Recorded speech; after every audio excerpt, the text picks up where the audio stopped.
গুগলে সার্চ দেন প্রধানমন্ত্রীকে পায়ে হাত দিয়ে সালাম, দেখেন কত নিউজ আসে, দেখেছেন? আর কত ছবি আসে, দেখেন। এই পায়ে হাত দিয়ে সালাম করাটা আসলো কোত্থেকে?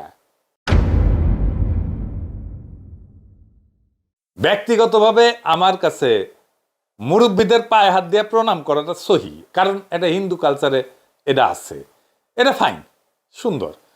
নিজ ধর্মের কালচার অনুসরণ করাটা তো ভালোই, যে করবে, যার ধর্মের কালচার অনুসরণ করবে, যেভাবে সে শিখে আসছে, যেভাবে সে বড় হয়েছে সেটা সে অনুসরণ করবে, এটা অসুবিধা নেই। কিন্তু একজন মুসলমানকে এইভাবে পায়ে হাত দিয়ে সালাম করতে পারে? আমি জানি না, জানতাম না, তো আমি সার্চ দিলাম, হ্যাঁ, খোঁজ করলাম, দি সার্চ, হ্যাঁ, তো আহমেদুল্লাহ হুজুর সাহেবের একটা ভিডিও পেলাম। এটা হ্যাঁ, আপনারা ওনারা খুবই পছন্দ করেন, আমিও করি।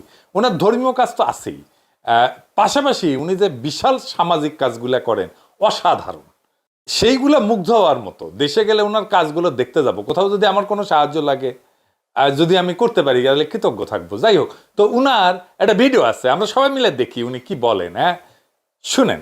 এরপরে প্রশ্ন হলো, আমরা বাবা মা, হুজুর, স্যার ওনাদের পায়ে ধরে সালাম করার জন্য বলে, এগুলো ইসলামের বিধান কি? ও আমার বাবা মা, অনেক বাবা মা সন্তানকে বলে, এই তোর স্যারকে পা ধরে সালাম কর, তোর শাশুড়ি পা ধরে সালাম কর, তোর শ্বশুর পা ধরে সালাম কর, এরকম বলে না? আমার একটা ছোট্ট প্রশ্ন আছে, সেটা হলো সালামের দুইটা পার্ট, একটা হলো সালাম দেওয়া আর একটা হলো সালামের জবাব দেওয়া, ঠিক না বেঠিক? কোরআনে আল্লাহ তাআলা বলেছেন, ইযা হুয়্যিতুম বিতাহিয়্যাতিন ফাহাইয়্যু বিআহসানা মিনহা আও রুদ্দুহা। কেউ যদি তোমাকে সালাম দেয়, যতটুকু বলে সে সালাম দেয়, তুমি তার চাইতে আরো একটু বাড়ায় বলবা। সে যতটুকু দোয়া দেয়, তুমি তার চাইতে একটু বাড়ায় দিবা। এখন মনে করেন আপনি আপনার শ্বশুরের পাও ধরে সালাম করলেন। সালাম যদি হয় পাও ধরে সালাম করা, তাহলে শ্বশুরের সালামের কি দিতে হবে? জবাব। তাহলে শ্বশুর কি ধরবে? বুঝেন নাই কথা? কথা বুঝেন নাই? সালাম দিলে সালামের জবাব দেওয়া ওয়াজিব। সালাম দিলে সালামের জবাব দেওয়া কিরে ভাই? ওয়াজিব। এখন সালামের জবাবে আল্লাহ বলছেন, যতটুকু দিয়ে সালাম দিবে, জবাবে তার চেয়ে একটু এক কাঠি আগে থাকতে হবে, বাড়াইয়া দিতে হবে। হ্যাঁ, আসসালামু আলাইকুম বলছে, তুমি জবাবে বলবা আসসালামু আলাইকুম ওয়া রাহমাতুল্লাহ। কেউ আসসালামু আলাইকুম ওয়া রাহমাতুল্লাহ বলছে, তুমি জবাবে বলবা ওয়া আলাইকুম আসসালাম ওয়া রাহমাতুল্লাহি ওয়া বারাকাতুহু। একটু বাড়ায় বলা উত্তম, কমপক্ষে অতটুকু। তাহলে এবার আপনি আপনার শ্বশুরকে পাও ধরে সালাম দিলেন, আব্বার সালাম, আপনি শ্বশুর মানুষ, ওনাকে সালাম দিলেন পাও ধরে। এবার সালাম, শ্বশুরের সালাম দিলে সালামের জবাব দেওয়া লাগে না? তাহলে শ্বশুর কিভাবে জবাব দিবে বলেন?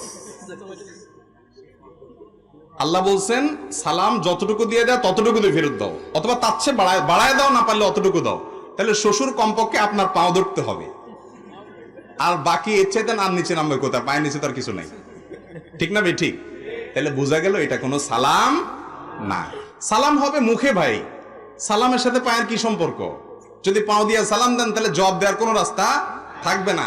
আপনি পাও ধরে সালাম দিলেন, শ্বশুর একটা উষ্টা মারে আপনারা জবাব দিলে কেমন হবে?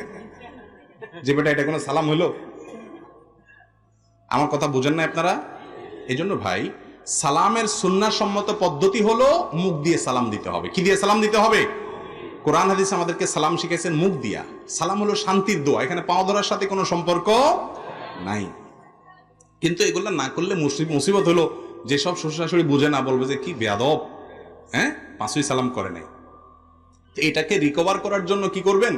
খুব ইনোসেন্ট বয় হিসাবে শ্বশুরের সামনে খুব ভদ্র হয়ে থাকবেন, অনেক সম্মান শ্রদ্ধা করবেন, যাতে করে বুঝতে পারে ওনারা যে পাও না আসলে কি হয়েছে, ছেলেটা আসলে ভালো। কথা কি বুঝাতে পারছি? সালাম করলেন না, বেচারা এমনি মনে কষ্ট, যে মনে বেয়াদব বেয়াদব, আবার চললেন একটু বেশি উড়া উড়া ভাব, তো বলবে পুরাই আমার মেয়ের কপালে আজকে কি পড়ছে, ঠিক না ঠিক? বিধায় শ্বশুরদের প্রতি শ্রদ্ধা করতে হবে, মুরব্বীদের সম্মান জানাইতে হবে, কিন্তু সম্মান জানানোর পদ্ধতি হবে কোরআন এবং হাদিস। মন গড়া পদ্ধতিতে সালামের সাথে পাও ধরার কোনো সম্পর্ক না। সালাম হবে কি দিয়া? মুখ দিয়া। শুনেছেন? তাহলে এটা এসেছে কই থেকে? ইন্ডিয়া থেকে আসছে। ওই তো দিল্লির মাল, দিল্লিতে ছিল না, ওই দিল্লির থেকে আসিস, আবার দিল্লিতে ফিরে গেছে। ওই দিল্লির মাল ওই দিল্লি থেকে নিয়ে আসিছে, আসার টাইমে এই কালচার নিয়ে আসিছিল। আর ওই কালচারে সুপ্পু পদধূলি নিত, ওই হাত, অপবিত্র হাত, ওই হাত দিয়া আমাদের রাষ্ট্র চলতেছে। সুপ্পু, ওই হাত মুসকো দে দাও ঠাকুর, তোর ওই হাত আমি কায়রা নিমু।